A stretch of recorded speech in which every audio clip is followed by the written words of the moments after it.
नंदग्राम में मनाया जाएगा महामंडलेश्वर स्वामी धर्मदेव का षष्ठी पूर्ति महोत्सव। सीएम मनोहर लाल समेत कई मंत्री और नेता करेंगे शिरकत। पटौदी आश्रम के महामंडलेश्वर हैं स्वामी धर्मदेव।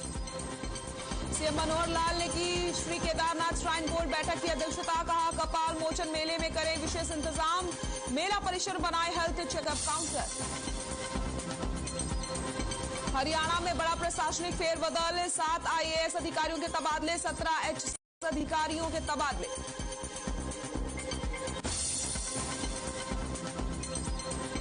कांग्रेस नेता दीपेंद्र हुड्डा का मनोहर सरकार पर हमला। विपक्ष की भूमिका की जमकर की तारीफ। सरकार पर किसानों के घाव पर नमक छिड़कने का आरोप।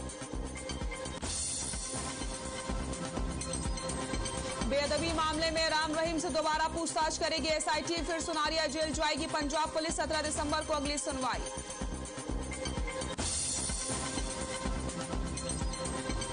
अंबाला रेलवे स्टेशन समेत 8 स्टेशनों को उड़ाने की मिली धमकी। DRM को मिली लश्कर ए तैयबा की धमकी भरा पत्र। CM राज्यपाल और हवाई अड्डों को उड़ाने की धमकी।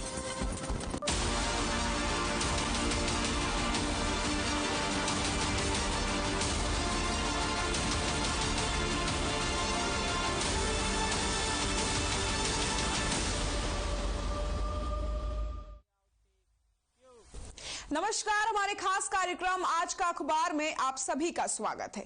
मैं हूं आपके साथ सृष्टि शुक्ला। आज का अखबार में हम बात करते हैं उन तमाम खबरों के बारे में जिन्हें अखबार की सुर्खियों में जगह मिली होती है।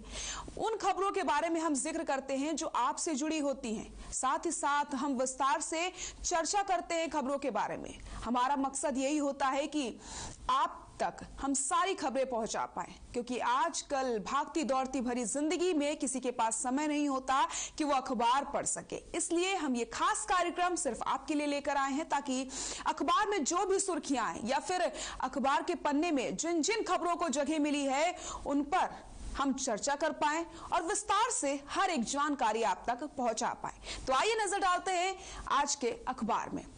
पहली खबर दैनिक ट्रिब्यून से हमने ली है। हरियाणा के मुख्यमंत्री मनोहर लाल ने कहा था कि आदि बद्री धार्मिक स्थल को पर्यटन के रूप में विकसित किया जाएगा। इसके लिए श्राइन बोर्ड व्यापक कार्य योजना बनाएगा। सीएम ने जगाधरी से आदि बद्री तक स्थायी बस सेवा शुरू करने के निर्देश अधिकारियों को दिए हैं। सीएम ने चंडीगढ़ में श्री कपाल मोचन, श्री बद्री नारायण, श्री मंत्री देवी और श्री केदारनाथ श्राइन बोर्ड की बैठक की अध्यक्षता कर रहे थे। इस दौरान सीएम ने 15 से 19 नवंबर तक चलने वाले कपाल मोचन मेले की सभी तैयारियों और श्रद्धालुओं की सुविधाओं के लिए किए गए प्रबंधों पर रिपोर्ट ली है। मेले में लगभग 8 लाख श्रद्धालुओं के शामिल होने के अनुमान है। यहां हरियाणा के अलावा पंजाब व हिमाचल प्रदेश से बड़ी संख्या में श्रद्धालु आते हैं। आदि बद्री को पर्यटन केंद्र के रूप में विकसित करने के लिए सरकार अब फैसले ले रही है। तो दैनिक ट्रिब्यून से ये खबर हमने ली है, जो आपको हम बता रहे हैं। आदि बद्री को पर्यटन के रूप में विकसित किया जाएगा। सरकार ने यह फैसला लिया है। हरियाणा के मुख्यमंत्री मनोहर लाल ने आदि बद्री धार्मिक स्थल को पर्यटन के रूप में विकसित करने का फैसला ले लिया है। इसके लिए श्राइन बोर्ड व्यापक कार्य योजना बनाएगा। सीएम ने जगाधरी से आदि बद्री तक स्थायी बस सेवा शुरू करने के निर्देश भी अधिकारियों को दे दिए हैं।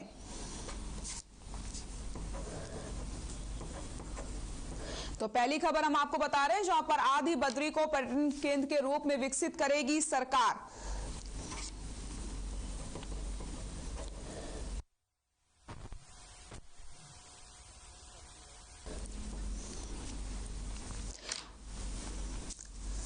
तो आदि बद्री को पर्यटन केंद्र के रूप में विकसित करेगी अब सरकार। इसके लिए तमाम इंतजाम किए गए हैं।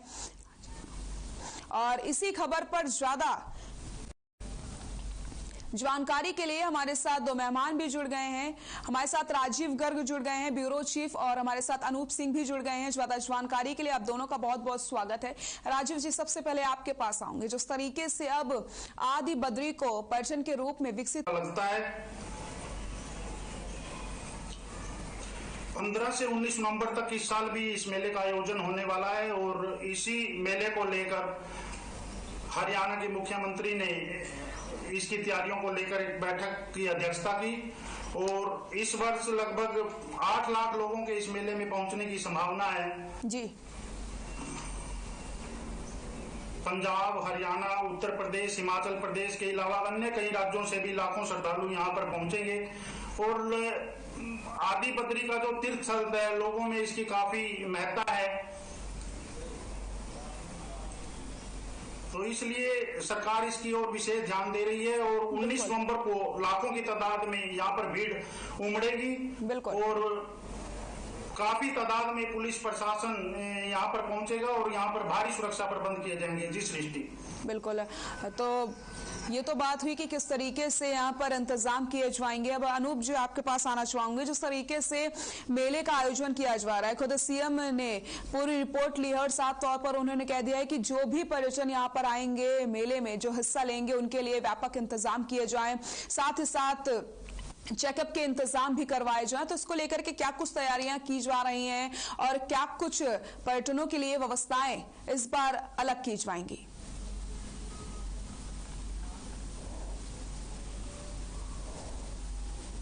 दर्शकों सहित पूरी टीम को बधाई देता हूं कि उन्होंने एक ऐसा कार्यक्रम आज के दिन यूनिक चलाया है।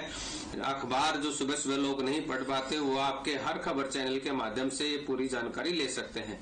और अगर हम बात करें मेले की, तो मेले को लेकर के जो कार्यक्रम रखा जा रहा है, या आदि बद्री की हम जो बात कर रहे थे, तो ये जो लोग हैं उनकी कहीं न कहीं किसी न किसी धार्मिक स्थल से आस्था जुड़ी रहती है और सरकार ने इस बात की ओर अच्छी पहल की है। और आदि बद्री को जो पर्यटन स्थल के रूप में विकसित किया जाएगा, ये भी मुख्यमंत्री का सराहनीय प्रयास हम कह सकते हैं, एक अच्छी पहल इसको कह सकते हैं। और मेलों की अगर बात करें तो जैसे जैसे बहुत हमारे हरियाणा में बड़े बड़े स्थानों पर कई मेले लगते हैं, उनमें से एक मेला ये भी लगना शुरू होगा, तो यहाँ पर भी दार्शनिक लोग जो है दर्शन के लिए पहुंचेंगे और एक विख्यात मेला ये बन जाएगा धीरे धीरे।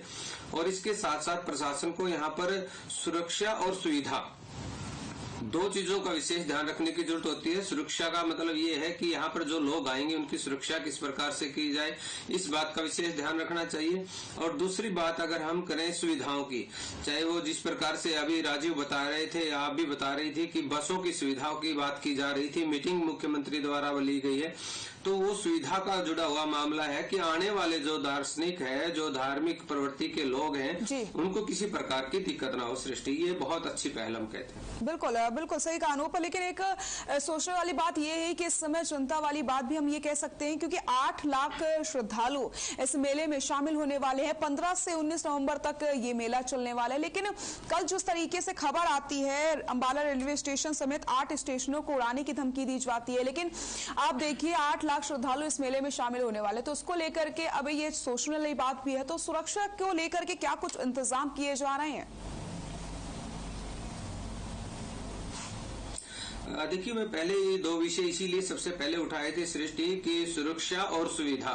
सुरक्षा मैंने सबसे पहले इसीलिए लिया था कि अब चाहे अंबाला मंडल में जिस प्रकार से पत्र मिला है, या उसके अलावा भी मेला जब 8 लाख श्रद्धालु वहां पर पहुंचेंगे तो बहुत बड़ी संख्या हो जाती है, जिसका अनुमान भी नहीं लगा जा सकता। ऐसे में कोई भी अफवाह, कोई भी एक हल्का सा गलत कदम भी कोई बड़ी अनहोनी को जन्म दे सकता है। इसलिए प्रशासन को चाहिए कि यहाँ पर पहुंचने वाले लोगों को पहले से जो दिशा निर्देश है वो जारी कर दें कि इस तरह से आप लोगों को पहुंचना है। चेकिंग वगैरह के लिए भी नाके लगाए जाने चाहिए। और खास करके मेले में जो लोग घूम रहे हैं उनके अलग अलग व्यवस्थाएं होनी चाहिए। महिलाओं की अगर कोई दर्शन की बात है तो लाइन बनाई जानी चाहिए, पुरुषों की अलग बनाई जानी चाहिए। और जो भी हमारी जिस प्रकार सरकार की आंख और नाक कान होते हैं सीआईडी, उनके मार्फत से भी समय समय पर पूरी जानकारी लेकर के मेले की सुरक्षा व्यवस्था की। बिल्कुल अनूप, बिल्कुल सही कहा आपने। तो ये तो बात थी आदि बद्री को पर्यटन केंद्र के रूप में जिस तरीके से विकसित करने की तैयारी में है सरकार, और 15 से 19 नवंबर तक मेले का आयोजन किया जाएगा। इस मेले में करीब 8 लाख श्रद्धालु शामिल होने वाले हैं और खुद मुख्यमंत्री मनोहर लाल ने बैठक की अध्यक्षता करी, सारी रिपोर्ट मांगी और साफ तौर पर अधिकारियों को उन्होंने दिशा निर्देश भी दे दिए हैं कि आने वाले मेले में किसी प्रकार से लोगों को परेशानियों का सामना ना करना पड़े। साथ ही साथ हेल्थ चेकअप के लिए अलग से काउंटर बनाए जाएं ताकि किसी भी अगर श्रद्धालु को कोई तकलीफ हो तो वो तुरंत जाके अपना चेकअप करा पाए। तो हरियाणा सरकार लगातार अग्रसर है इस आदि बद्री को पर्यटन में विकसित करने के लिए। और साफ तौर पर अगर हम बात करते हैं मेले की, तो मेले को लेकर के भी लगातार तमाम तरीके की तैयारियां की जा रही है क्योंकि 8 लाख श्रद्धालु इस मेले में शामिल होने वाले हैं।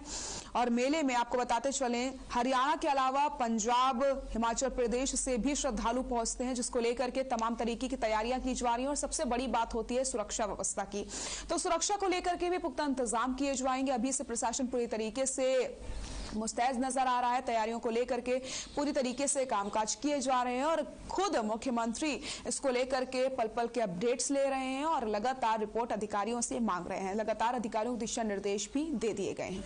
तो ये हमारी पहली खबर थी जिस पर हमने चर्चा करी है। आदि बद्री को पर्यटन केंद्र के रूप में विकसित करने की योजना लगातार सरकार चला रही है और लगातार सरकार तैयारियां इसको लेकर के कर रही है। अब हम बात करेंगे दूसरी खबर की। जो यहाँ बात करते हैं दूसरी खबर की, अमर उजाला अखबार से ये खबर हमने ली है और अमर उजाला अखबार ने इस खबर को अपने अखबार के पन्ने में जगह दी। हरियाणा कांग्रेस में गुटबाजी थमने का नाम नहीं ले रही है। महंगाई पर चलाया जाने वाला जन जागरण अभियान भी अंतरकलह की भेंट चढ़ चुका है। इसे लेकर के शुक्रवार को नियुक्ति पर्यवेक्षकों में नेता प्रतिपक्ष भूपेंद्र हुड्डा से जुड़े नेताओं को जगह नहीं मिली है। सूची में प्रदेशाध्यक्ष कुमारी सैलजा या अन्य दिग्गजों के समर्थन ही शामिल हैं। कांग्रेस नेताओं और कार्यकर्ताओं को 14 से 29 नवंबर के बीच महंगाई के विषय को लेकर के जनता के बीच जाना था। सभी जिलों में कांग्रेस नेता अधिक से अधिक लोगों तक पहुंचेंगे और मौजूदा केंद्र सरकार की अर्थव्यवस्था को ठीक से न संभालने का आरोप लगाते हुए जनता को जागरूक करेंगे। कांग्रेस की राष्ट्रीय अध्यक्ष सोनिया गांधी व पूर्व अध्यक्ष राहुल गांधी के निर्देश अनुसार सैलजा ने सभी 22 जिलों में पर्यवेक्षकों की नियुक्ति कर दी थी। इस पर संबंधित जिले के नेताओं को कार्यकर्ताओं से संपर्क करके अभियान को सफल बनाने का जिम्मा रहेगा। ये प्रतिदिन के कार्यक्रमों की रिपोर्ट प्रदेश कांग्रेस मुख्यालय को भेजेंगे, जिसे अखिल भारतीय कांग्रेस कमेटी को प्रेषित किया जाएगा। तो हम बात कर रहे हैं दूसरी खबर की। हरियाणा कांग्रेस में गुटबाजी लगातार देखने को मिल रही है। हुड्डा खेमे के नेताओं को जगह नहीं मिली, जिसके बाद जो हरियाणा कांग्रेस है वो 2 गुटों में बढ़ती हुई नजर आ रही है और ये जो गुटबाजी का दौर है हरियाणा कांग्रेस में वो लगातार देखने को मिल रहा है। अब इसी पे चर्चा करते हैं। हमारे साथ राजीव गर्ग और अनूप सिंह जी लगातार जुड़े हुए हैं। राजीव जी, सबसे पहले मैं आपके पास आना चाहूंगा, जिस तरीके से हरियाणा कांग्रेस में गुटबाजी देखने को मिल रही है, कहीं ना कहीं इसका असर एलनाबाद उपचुनाव में भी देखने को मिला, जिससे काफी ज्यादा चुनाव में घाटा हुआ कांग्रेस को। तो क्या लगता है इस गुटबाजी से आगे आने वाले समय में कितना मुश्किल में डाल सकते हैं ये गुटबाजी कांग्रेस को?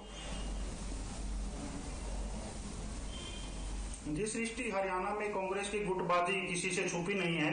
हरियाणा में लगातार जो कांग्रेस नेता है अपनी अपनी गुटबाजी में अपने अपने कार्यक्रम यहाँ पर आयोजित करते रहते हैं, जिस कारण कांग्रेस को यहाँ पर काफी नुकसान उठाना पड़ता है और उसी का नुकसान हमें इलाहाबाद उपचुनाव में भी देखने को मिला, जहाँ कांग्रेस को काफी कम वोट यहाँ पर मिले।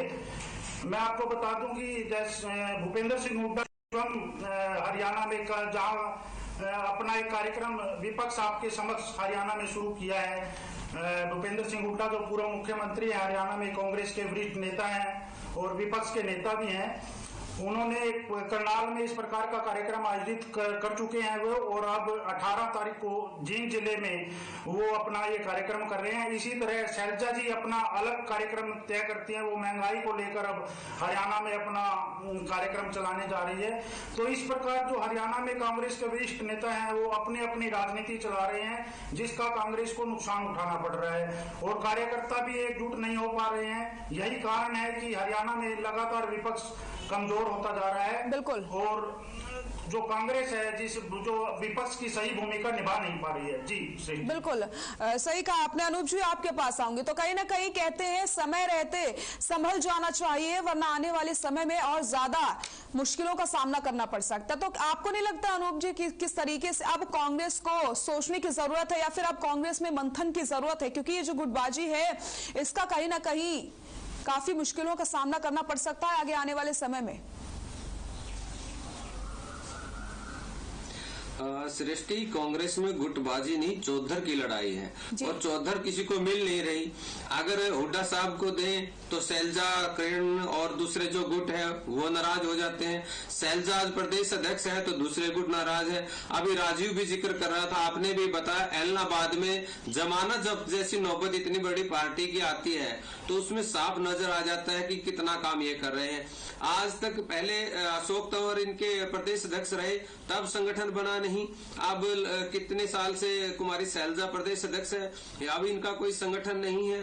जब पार्टी का कोई संगठन ही नहीं होगा, कोई बूथ स्तर से लेकर के जिला स्तर की कार्यकारिणी नहीं होगी तो कौन पार्टी के लिए काम करेगा। और जो बड़े नेता है उनके अलग अलग गुट बन चुके हैं, उनके अलग अलग कार्यकर्ता बन चुके हैं। कांग्रेस पार्टी का कोई नामो निशान नहीं बचा है और ये हालात रहे तो आने वाले दिनों में ये देखने को मिलेगा कि कांग्रेस पार्टी का कोई थैला उठा करके भी बूथों पर नहीं जाएगा। बिल्कुल अनूप जी, बिल्कुल। और कहीं ना कहीं इस समय कांग्रेस, हरियाणा कांग्रेस कहीं ना कहीं नॉन एक्टिव पार्टी भी हम कह सकते हैं, क्योंकि एक्टिव बिल्कुल नजर नहीं आ रही है। जिस तरीके से गुटबाजी की लगातार हम बातचीत कर रहे हैं तो सभी को पता है, किसी से छुपी नहीं है गुटबाजी। तो कहीं ना कहीं जो महंगाई पर जन जागरण अभियान चलाना था, जिसको लेकर के लोगों तक पहुंचना था, लोगों को तमाम तरीके की जानकारियां देनी थी, लेकिन अब वो ये जो अभियान था जन जागरण अभियान, वो भी अंतरकलह में पूरी तरीके से अंतरकलह की भेंट चढ़ गया है। सृष्टि, जो जन जागरण की ये बात कर रहे हैं महंगाई खिलाफ, वो मुद्दा अच्छा है, सत्ता पक्ष को ये घेर सकते हैं, लेकिन वो उस स्तर पर चलाया ही नहीं जा रहा। ये कुछ समय के लिए आते हैं, मीडिया के सामने फोटो खिंचवाया जाता है, हम देख लेते हैं कि कभी भी कोई दिन भर इनका कार्यक्रम नहीं चलता कि सुबह इन्होंने कोई अभियान शुरू किया हो, शाम तक चलाओ, या कोई 1 दिवसीय, 2 दिवसीय, 3 दिवसीय कोई कार्यक्रम इन्होंने रखा हो महंगाई के खिलाफ, या गाँव में जाकर के ब्लॉक स्तर पे कोई इस प्रकार का अभियान चलाया गया हो। कुछ नेता जिनको पार्टी के दिशा निर्देश मिल जाते हैं वो इकट्ठे होते हैं, फोटो सेशन होता है, अखबारों में, टेलीविजन में खबरें आ जाती है और जन जागरण अभियान चलाया जाता है। ऐसे में जनता के बीच में जब तक नहीं पहुंचा जाएगा, जनता को महंगाई के बारे में, सरकार की नीतियों के जो विपक्ष का एक फर्ज होता है अच्छी या बुरी, वो बताने का काम नहीं किया जाएगा, तब तक कैसे लोग इनके साथ जुड़ लेंगे और कब तक। और इसकी वजह आप जो पहले बता रहे वही है, अंतरकलह है, गुटबाजी है, चौधर की लड़ाई है। तो बिल्कुल हम बात कर रहे थे हरियाणा कांग्रेस की, जो इस समय कांग्रेस के लिए कहीं ना कहीं मुश्किलों भरी घड़ी चल रही है, क्योंकि अगर कोई भी कार्यक्रमों का ऐलान किया जाता है कि कांग्रेस ये कार्यक्रम करेगी तो उसके बाद कहीं ना कहीं कलह की वजह से वो कार्यक्रम सक्सेस नहीं हो पाते हैं और कहीं ना कहीं उस पर अड़चन आ जाती है। तो अगर बात कर रहे थे जन जागरण कार्यक्रम की, जहां कांग्रेस इस कार्यक्रम का आयोजन करने वाली थी, यहां पर जनता के बीच पहुंच करके उन्हें जानकारी देनी थी और जिस तरीके से महंगाई बढ़ रही है उसको लेकर के भी जनता तक पहुंचवानी थी चीजें, लेकिन उसके बाद यहां पर उस तरीके की चीजें दिखाई नहीं पड़ी और अंतरकलह की वजह से, गुटबाजी की वजह से ये कार्यक्रम अच्छी तरीके से नहीं हो पा रहा है। अब बात कर लेते हैं हम तीसरी खबर पर, चर्चा करेंगे तीसरी खबर की।